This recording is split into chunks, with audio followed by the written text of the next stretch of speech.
Switching gears, you're running for speaker. This is going to be a really interesting year because so much of the leadership in the House is changing hands.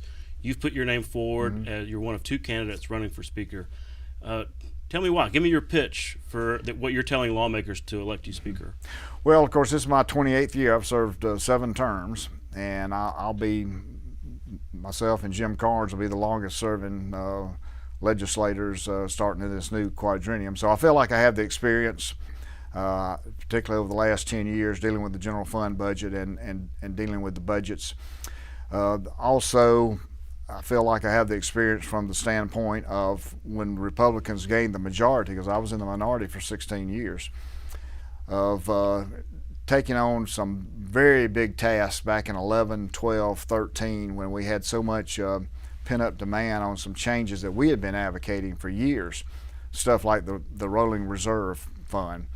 That has probably been the best piece of legislation that we've passed since I've been in the legislature. We were averaging proration once out of every 3 years in the education budget before we put this rolling reserve in place, and it was a heavy lift. It's not easy to do.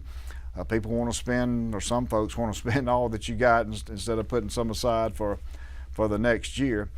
And when we did that, it was some bad economic times. It's better to do it during good economic times. But anyway, we bit the bullet and did it, and we haven't had proration since.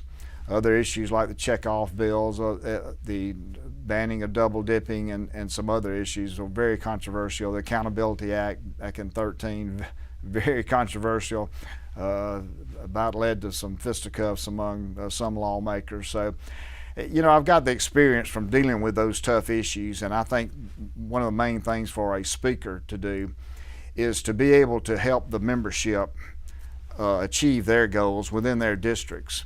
And I think I have a knowledge of some past issues that they may not realize at first might be some hot spots that they might not be able to navigate, and to help them maybe to navigate some of those issues on their priorities that they may have.